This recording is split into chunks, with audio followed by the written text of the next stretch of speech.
Quiet kid with secret MMA skills. Bullies learn too late. They picked the wrong target. The hallways of Westridge High School bustled with activity as students hurried to their next classes. Among them was 15-year-old Oliver Chen, his slender frame weaving carefully through the crowd, eyes downcast. Oliver was new to Westridge, having transferred just 2 weeks ago when his mother accepted a position at the local hospital. With his baggy clothes, thick glasses, and shy demeanor, he had already been marked as an easy target.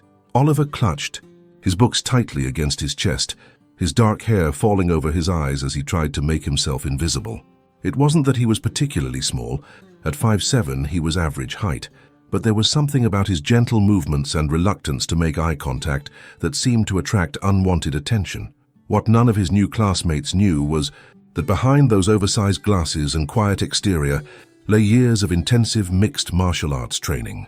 As the son of a former Chinese national wushu champion and a dedicated student of Brazilian jiu-jitsu since age 6, Oliver possessed skills that would shock anyone who knew only his school persona. "Hey, look! It's Chopstick Boy!" The harsh voice of Brandon Matthews cut through the hallway chatter. At 17, Brandon ruled Westridge's social hierarchy with a combination of athletic prowess, family wealth, and calculated cruelty. His broad shoulders and perpetual smirk gave him an air of untouchable confidence. Flanking him were his two loyal followers, Derek, a tall, lanky basketball player with a mean streak, and Tyler, a stocky wrestler who laughed too loudly at all of Brandon's jokes. Oliver kept walking, his pace quickening slightly. He had promised his mother he wouldn't cause trouble at this new school. After the incident at his previous school, the one that had prompted their move in the first place, his mother had made him swear he would keep his training private and avoid confrontation at all costs. "I think he's deaf," Brandon stage whispered, loud enough for the gathering crowd to hear. "Maybe he doesn't speak English." Oliver's fingers tightened around his books, his knuckles whitening. "Just keep walking. Don't engage. It's not worth it." A foot suddenly appeared in his path. Oliver saw it coming, his peripheral vision honed by years of sparring. But he deliberately allowed himself to trip, books scattering across the hallway floor. Calculated laughter erupted around him. "Oops," Brandon grinned as Tyler and Derek high-fived behind him. "Guess you need to watch where you're going, Bruce Lee." Oliver silently gathered his books, his face burning with humiliation that wasn't entirely feigned. He could have avoided the trip. He could have countered with a simple sweep that would have put Brandon on his back. But he didn't. He wouldn't. "What a loser," Derek commented, as Oliver finally collected his scattered belongings and hurried away.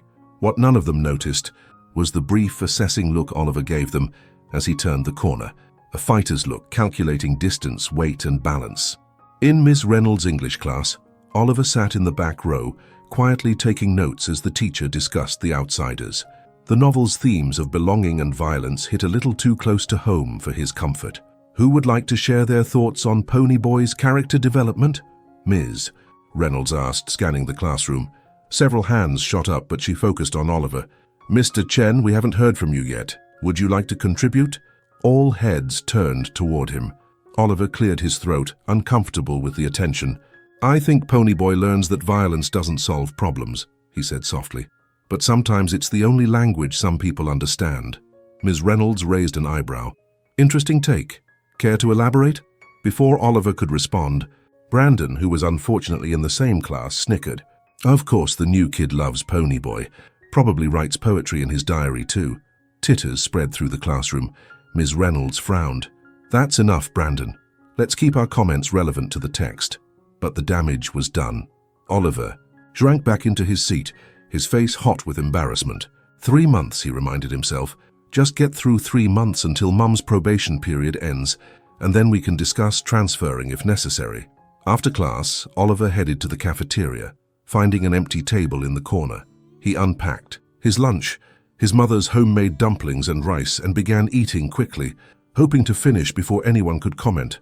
No such luck. "What's that smell?" Brandon's voice carried across the cafeteria as he approached with his tray, Tyler and Derek in tow. "Smells like someone brought garbage for lunch." Oliver continued eating, not looking up. Brandon slid onto the bench across from him. "Hey, I'm talking to you, Chopstick Boy. Didn't your parents teach you any manners?" Oliver's chopsticks paused midair. A small muscle in his jaw twitched, but he remained silent. Maybe he really doesn't speak English, Tyler suggested, leaning over Oliver's shoulder to look at his food. What is that anyway? Looks like worms. Probably dog meat, Derek added with a cruel laugh. Several students nearby were watching now. Some uncomfortable, others amused, none intervening. Oliver set his chopsticks down carefully. They're just ignorant. They're just trying to get a reaction. Don't give them what they want. You know, Brandon continued, reaching across to poke at Oliver's food. In America, we eat real food, not whatever this garbage is. Oliver's hand shot out, grabbing Brandon's wrist before his finger could touch the dumplings. The movement was so fast that Brandon blinked in surprise. For a split second, real strength showed in Oliver's grip. Then he immediately released it, as if catching himself. "Please don't touch my food," Oliver said quietly, his voice steady.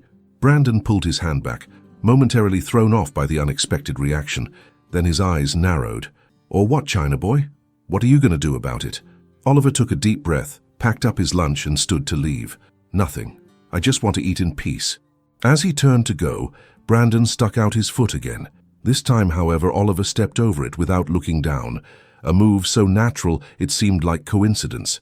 Only someone trained to read body mechanics would have recognized the deliberate timing. "Coward!" Brandon called after him, but Oliver was already walking away, his back straight, his movements controlled. From across the cafeteria, a girl with vibrant, blue-streaked hair watched the exchange with interest. Zoe Martinez, Jr., class president and outspoken advocate against bullying, had been observing the new kid since his arrival. There was something about the way he moved that didn't match his timid persona, something in how his eyes tracked movement, something different. For the next 2 weeks, the pattern continued. Brandon and his friends escalated their harassment, moving from verbal taunts to more physical intimidation. They knocked books from Oliver's hands, shoved him against lockers, and once filled his gym locker with fish sauce, ruining his clothes and making him the laughingstock of PE class. Through it all, Oliver maintained his composure, never fighting back, always walking away. But those who looked closely might have noticed the increasing tension in his shoulders, the tightening around his eyes, the way his breathing sometimes shifted into a controlled pattern when Brandon approached. In the boys' locker room after a particularly grueling PE session, where Coach Phillips had conveniently ignored Brandon, tripping Oliver repeatedly during basketball, things reached a new level. Oliver was changing quickly, hoping to leave before Brandon's usual post-gym harassment began, when he felt a presence behind him. He turned to find all 3 boys blocking his exit, their expressions suggesting this wouldn't be their typical taunting. "You know what I can't figure out?" Brandon said, advancing slowly. "Why someone who acts so scared all the time would have this?" He held up his phone, showing a screenshot of a social media post. It was from Oliver's old school, a brief news article about a regional junior MMA tournament. Though the image was blurry, Oliver recognized himself on the winner's podium. His heart sank. He'd been so careful to scrub his competition history when they moved, but obviously he'd missed something. "Seems like our little friend here has been hiding something," Brandon continued, his voice dangerous. "What's the deal, Chen? Too scared to use your kung fu moves in real life?" Oliver remained silent, calculating his options. The locker room had emptied out. Coach Phillips had left for his office. It was just the 4 of them now. "I think," Derek said, cracking his knuckles, "he needs to show us these amazing skills. Or maybe," Tyler added, "he cheated. Maybe this isn't even him in the picture." Brandon stepped closer. Only one way to find out. Oliver backed up until he hit the lockers behind him. "I don't want trouble," he said quietly. "Too late for that," Brandon replied, and swung a wild punch toward Oliver's face. Oliver's body reacted before his mind could override it. Years of training taking control. He slipped the punch with minimal movement, causing Brandon to stumble slightly forward from his own momentum. But instead of countering, Oliver immediately reset his stance and raised his hands in a placating gesture. "Please," he said, "I promised my mom I wouldn't fight." Brandon's face flushed with anger and embarrassment. "So you are faking being a wimp. What's your problem? Think you're too good to fit in here?" "No, I just—" "Shut up!" Brandon shoved him hard against the lockers. "You think you're fooling anyone with this act? You're just a fake." Oliver closed his eyes briefly. Mom is going to be so disappointed. But before things could escalate further, the locker room door swung open and Coach Phillips strode in. "What's going on in here?" Brandon immediately stepped back, his face transforming into innocent confusion. "Nothing, Coach. Just talking with the new kid, helping him feel welcome." Coach Phillips looked skeptical, but didn't press the issue. "Clear out, all of you. Lunch period's almost over." As they filed out, Brandon whispered to Oliver, "This isn't over. Tomorrow, behind the gym after school, if you don't show up, we'll find you at your house." Oliver felt a chill run through him. It wasn't fear of Brandon. It was fear of what he might do to Brandon if pushed too far. That night, Oliver couldn't sleep. He paced his bedroom, torn between his promise to his mother and the reality of his situation. After hours of internal debate, he finally went to his closet and pulled out a small wooden box from the back. Inside were his competition medals and a worn journal. He opened the journal to an entry from over a year ago. "Sifu Wong reminded me today that martial arts isn't about fighting, it's about preventing fights. He says the ultimate victory is walking away. But what if walking away just makes things worse? What if it puts others in danger?" Oliver traced his fingers over the words, remembering the incident that had led to their move. He hadn't started that fight either, but he had certainly finished it. The other boy had been hospitalized with a dislocated shoulder and a concussion. It had been self-defense. The boy and his friends had cornered Oliver with a knife, but the damage to Oliver's reputation had been done. His mother had been devastated, not by his actions, but by the fact that he'd been forced into that situation. "Violence only leads to more violence," she had told him tearfully. "Promise me you'll find another way." He had promised, and he had meant it. But now, staring at the journal, Oliver wondered if there was a middle path, a way to stand up for himself without causing serious harm. He closed the journal and began to meditate, his breathing finding the familiar rhythm his first Sifu had taught him when he was just 6 years old. As his mind cleared, he made his decision. The next day at school, there was a subtle difference in Oliver's demeanor. He still kept to himself, still spoke softly when called upon, but those who looked closely might have noticed he no longer hunched his shoulders. His steps were more deliberate, his gaze more direct. Zoe Martinez noticed. After third period, she approached him at his locker. "Hey," she said, leaning against the adjacent locker. "You're Oliver, right?" He looked up, surprised that someone was talking to him voluntarily. "Yes, you're Zoe, the class president." She nodded, studying him with intelligent brown eyes framed by blue-streaked black hair. "I've seen what Brandon and his goons have been doing. Why don't you report them?" Oliver shrugged. "Would it make a difference? Maybe not immediately, but then what's the point?" The question wasn't bitter, just practical. Zoe frowned. "So you're just going to let them keep bullying you?" Oliver closed his locker, his movements precise. "I never said that." Something in his tone made Zoe look at him more carefully. "What are you planning to do?" Before he could answer, the warning bell rang. Oliver gave her a small smile, the first genuine one she'd seen from him. "I'm going to offer them a lesson in respect." As he walked away, Zoe stood watching, a mixture of concern and curiosity on her face. There was definitely more to the new kid than met the eye. The school day passed in a blur of anticipation. Word had somehow spread about the confrontation scheduled behind the gym. By final period, it seemed half the school was planning to be there, eager to see the quiet new kid get pummeled. Oliver sat through his last class AP Physics with unusual focus. He had always found comfort in the predictability of physics. Forces and reactions, actions and consequences, all following established rules. If only human interactions were so logical. When the final bell rang, he gathered his things methodically and headed toward the gym. Several students whispered as he passed, some looking surprised that he was actually showing up, others making cruel jokes about what Brandon would do to him. Behind the gym was a secluded area bordered by a chain-link fence and some scraggly trees, just out of sight from the main school buildings but easily accessible. By the time Oliver arrived, a sizable crowd had gathered. Brandon and his two followers stood in the center of the impromptu circle, looking confident and eager. "Well, look who decided to show up," Brandon called out as Oliver approached. "I figured you'd run home crying too." "Mommy." Oliver set his backpack down carefully against the fence. "I'm here," he said simply. The crowd grew quiet, sensing something different in the air. Oliver stood relaxed, his arms at his sides, weight balanced evenly on both feet in what appeared to be a casual stance, but was actually a basic ready position. Brandon smirked, handing his jacket to Tyler. "Last chance to beg for mercy, Chen." Oliver took a deep breath. "I don't want to fight you, Brandon." Laughter rippled through the crowd. "Should have thought of that before you showed up," Brandon replied, advancing toward Oliver with his fists raised in an untrained boxing stance. Oliver remained still, only his eyes moving, tracking Brandon's approach. "I'm giving you a choice. Walk away now, and we forget this." Brandon's response was a wild haymaker, aimed at Oliver's head. What happened next left the entire crowd in stunned silence. Oliver didn't just dodge the punch, he seemed to evaporate around it, his body shifting just enough for Brandon's fist to pass harmlessly by his ear. In the same fluid motion, Oliver gently redirected Brandon's momentum, using nothing more than a light touch to the passing arm and shoulder to send the larger boy stumbling off balance.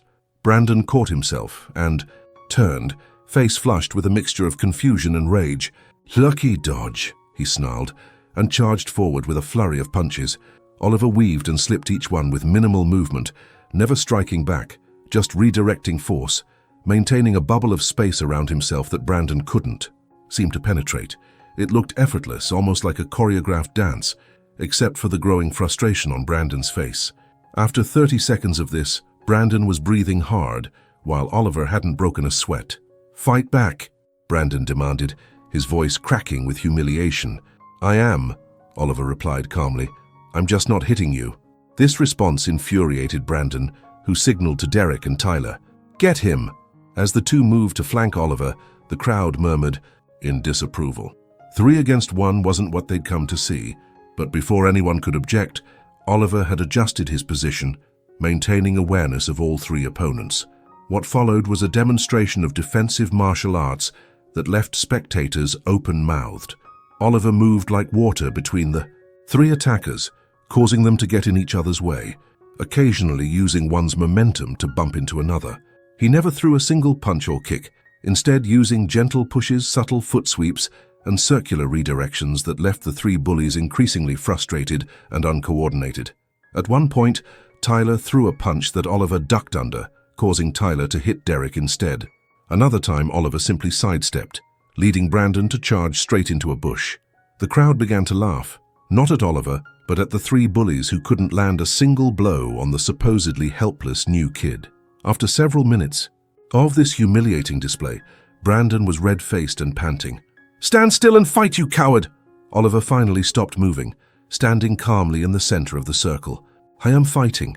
I'm showing everyone that you can't hurt me no matter how hard you try." His voice carried clearly to the gathered students. "And I'm doing it without hurting you back."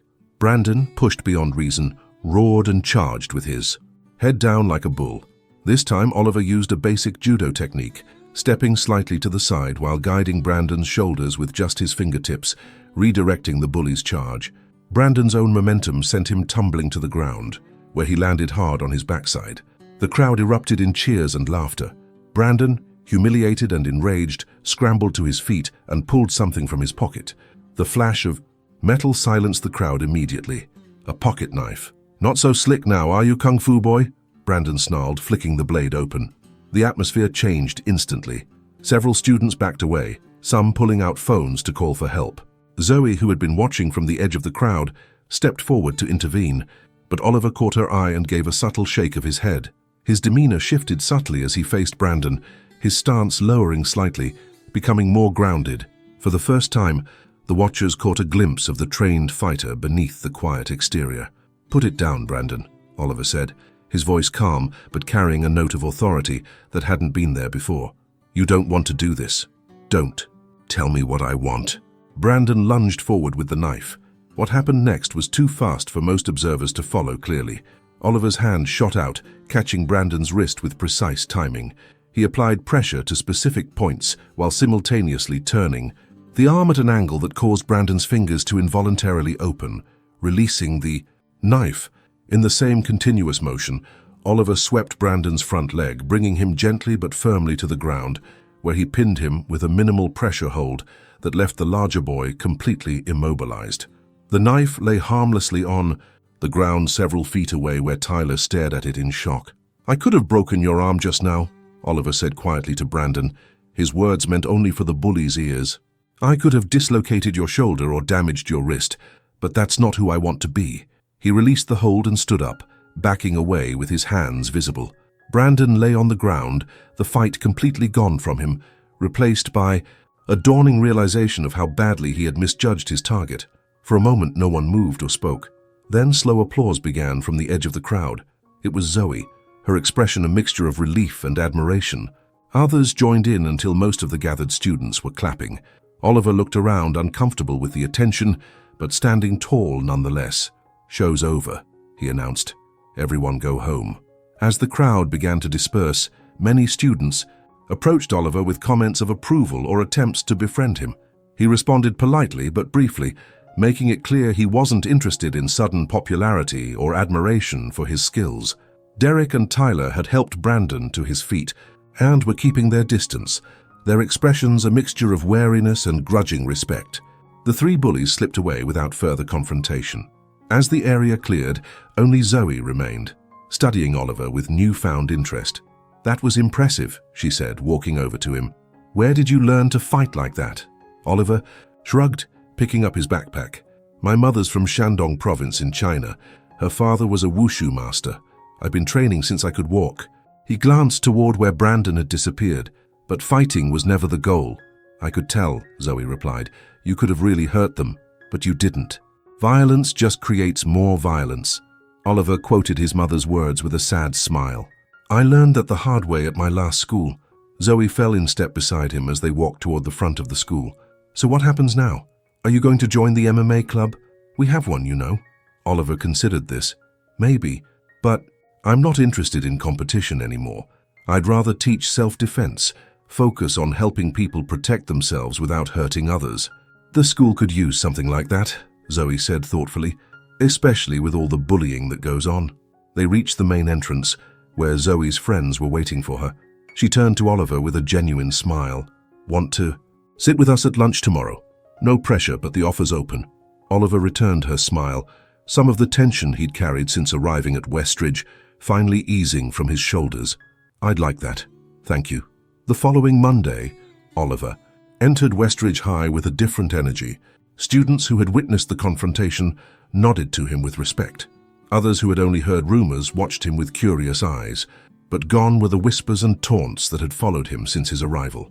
In the hallway, he passed Brandon, who was standing by his locker with Derek and Tyler. The three boys fell silent as Oliver approached.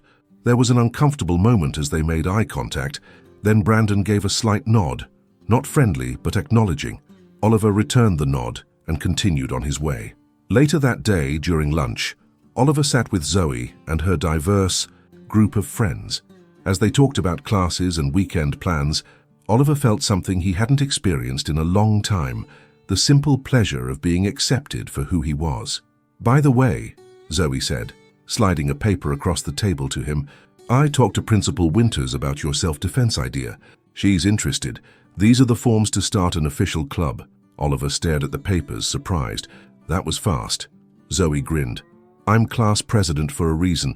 Plus, after what happened with Brandon, the administration is suddenly very interested in alternative conflict resolution strategies." As they discussed the potential club, Oliver noticed Brandon enter the cafeteria. The bully's usual swagger was diminished, his confident smirk replaced by a more thoughtful expression. He caught Oliver watching him and hesitated, then made a decision and walked over to their table.